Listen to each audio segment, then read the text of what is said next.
Salut tout le monde, j'espère que vous allez bien. Bien évidemment, en cette période de pénurie, j'allais dire pénurie, de confinement, voilà, de coronavirus, de confinement. J'espère que vous allez très bien, que vous prenez soin de votre santé. Aujourd'hui, je vais parler d'un sujet au sujet du confinement. Parce que j'ai constaté que beaucoup ne respectent pas le confinement, etc. Bon, moi, je suis pas là pour faire la morale. Voilà, j'aime pas ça. J'aime pas faire la morale, faire le justicier, ceci, cela. Moi, en principe, voilà, chacun fait ce qu'il veut. Pour moi, chacun fait ce qu'il veut, voilà. Mais quand même, je tiens quand même à informer, voilà, je tiens à informer. Je sais que beaucoup de jeunes pensent qu'ils sont invulnérables et quelque part, c'est quelque part un peu vrai parce que le coronavirus, ben, il touche tout le monde, il touchera tout le monde, ça c'est sûr, mais il sera plus dangereux pour quelqu'un de plus âgé qui présente différentes pathologies, etc., etc. Surtout les personnes très très âgées, tout ça. Donc j'en vois qui se disent, ils sont jeunes, donc ils ne respectent pas le confinement, ils sortent, ils vont voir les collègues, tout ça. Voilà, je suis pas là pour faire la morale, mais imaginez si vous attrapez le coronavirus, par exemple, vous, ça vous fera peut-être rien. Quoique, on a vu des exemples de jeunes de 16 ans, 15 ans, 6 ans mourir, même un nouveau-né aux États-Unis de 6 mois. Donc, c'est des exceptions. Là, les 80%, 90%, ils ont plus de 60 ans, tout ça. Ok, mais imaginons par exemple, vous vous contaminez et après vous contaminez vos parents. Imaginez-vous si vos parents ils ont le diabète, si c'est des gros fumeurs, des fumeurs de longue date, etc., etc. Voilà, c'est juste ce que j'avais à dire. Et aussi, imaginez, bon, vos collègues, vous dites ils sont jeunes, donc ils risquent rien, tout ça. Imaginez si leur père il est boueur et que sans faire exprès il est tombé sur une poubelle ou un contaminé du coronavirus s'est mouché et ça lui a touché la peau, le visage. Euh, ou que sa tante, voilà, elle est caissière, quelqu'un lui a toussé dessus, par exemple, donc il serait contaminé. Vous pouvez vous contaminer vous et vous pouvez contaminer vos darons, vos daronnes qui sont beaucoup plus âgés et vulnérables par rapport au coronavirus. J'ai vu qu'en Seine-Saint-Denis, c'est un massacre. Dans le 9-3, c'est un massacre. J'ai vu des vidéos, ils ont les temples, même les temples des musulmans, ils sont obligés de les enterrer ici. Il n'y a plus d'avions qui puissent partir au Maroc parce que les frontières elles sont fermées, tout ça.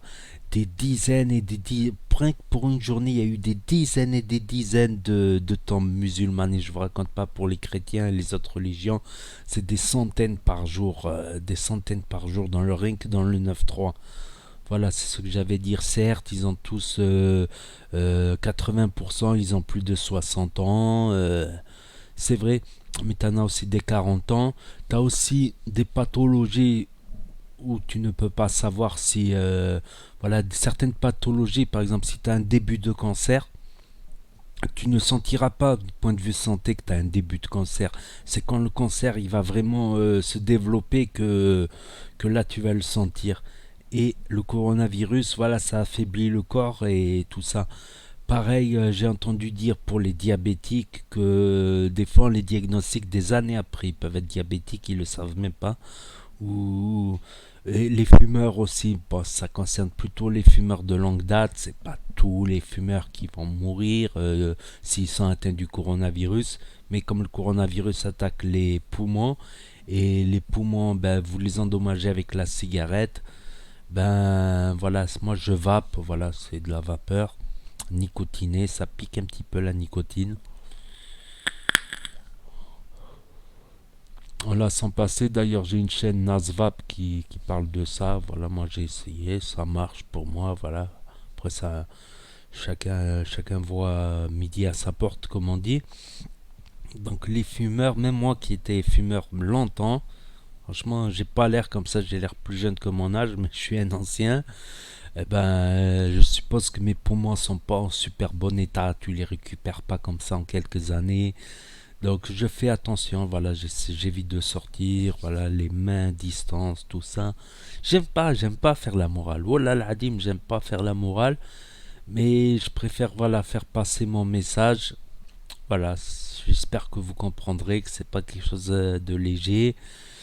Je me prépare psychologiquement si quelqu'un de ma famille est tombé en malade et décède, voilà. Je me prépare, on va dire, psychologiquement. C'est comme, vous savez, à la boxe, voilà, avant un combat, on se prépare mentalement, psychologiquement à se recevoir des coups, parce que dans un combat, on va se recevoir souvent des coups. Donc, des fois, on se refait le film, on se prend une droite, ça fait mal ici, on se prend un, bon, la tempe, c'est KO si c'est bien placé, mais quand on se reçoit un coup sur le nez, vous savez, on a une drôle d'odeur bizarre, on se prépare à ces éventualités de se faire très mal, comme ça, quand ça arrive, ben, on est déjà préparé psychologiquement. T'as moins le choc, on va dire. T'as moins le choc vu que tu t'es préparé psychologiquement.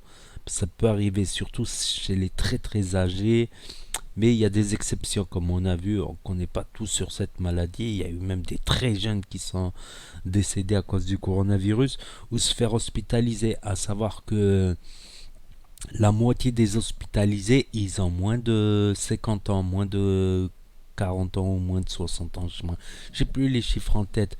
Mais à savoir que si on te met un respirateur artificiel, ok, tu peux survivre. Mais si tu restes plusieurs semaines en respirateur artificiel, tu peux avoir des séquelles pulmonaires, psychologiques, psychiatriques, des trucs comme ça. Donc ça peut te laisser handicapé même si tu survis. On se dit, ouais, on relativise les chiffres des morts. Mais à savoir que tu peux être en rééducation pas mal de mois après avoir été intubé. C'est ils te mettent un tube jusqu'à dans la gorge, dans les poumons, et ils te mettent sous coma artificiel.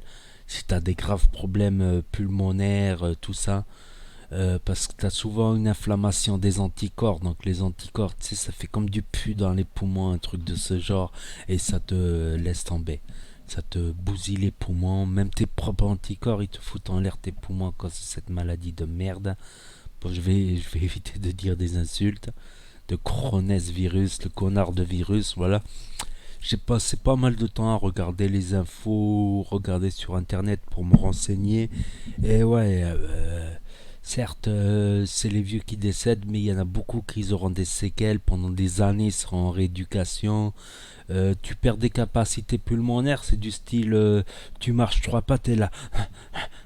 J'en ai même vu qu'ils ont des capacités pulmonaires que rien que le fait de parler, ils s'essoufflent, ils sont là. Bon, je te fais parler un truc. Je te jure, ils s'essoufflent rien qu'en parlant parce qu'ils ont eu leur capacité pulmonaire. Alors je te dis pas qu'est-ce que ça doit être pour eux de marcher trois pas, la galère. Donc c'est pour dire que c'est pas un truc à prendre beaucoup l'ont pris à la légère, peut-être parce que ils ne se sont pas informés. Je sais qu'il y en a beaucoup qui boycottent les télés à raison, à tort ou à raison.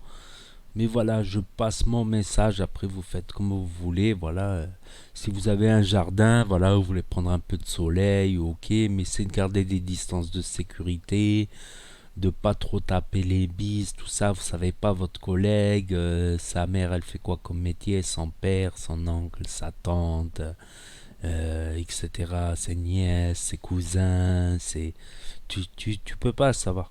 Tu peux pas savoir, surtout dans les grandes familles, tu peux pas savoir les cousins, les cousines, les cousins du deuxième degré, du troisième degré, le tonton, le l'oncle, la grand-mère, le grand-père. Tu peux pas savoir. Je pense que c'est pas un truc à prendre à la légère. Voilà, moi je fais attention, je me lave bien les mains.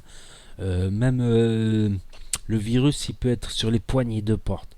T'imagines les poignées de porte, tu touches la poignée de porte. Bon, ça peut rester quelques heures sur les poignées de porte, voire plus. Mais bon, au bout d'un certain moment, le virus, il devient inefficace, on va dire. Il devient, s'il reste trop longtemps sur une surface, trop d'heures sur une surface, voilà, il devient moins agressif, on va dire. Il devient moins agressif que celui-là qui est directement dans les poumons, qui se nourrit bien dans les poumons, tout ça, et que tu le rejettes par la buée, les postillons, même la buée, il paraît. Et surtout, bon, là, les beaux jours, ils reviennent. Voilà, voilà. C'était juste pour vous informer, vous dire ce que j'ai, voilà, vous dire ce que j'ai appris par les médias, internet, tout ça, et que malheureusement, bah, voilà, pour faire barrage à ce virus, il va falloir se priver un peu des libertés, voir moins souvent les potes, ne plus se faire la bise, ne plus se taper sur l'épaule, ne plus se secouer dans tous les sens, même si Voilà, même si c'est marrant, ne plus se serrer les mains. Sabatika, Sabatika, tu fais salut comme ça de la main. Voilà, après, moi je me suis très bien renseigné. Voilà, je vous dis ce que j'ai appris. Voilà, chacun fait ce qu'il veut, mais voilà, je préfère prévenir que dans quelques semaines on entende qu'il y a eu des drames chez un tel, chez un tel, chez un tel. Voilà, je le souhaite à personne. Voilà, même à mes ennemis, comme on dit, je le souhaite pas quoi.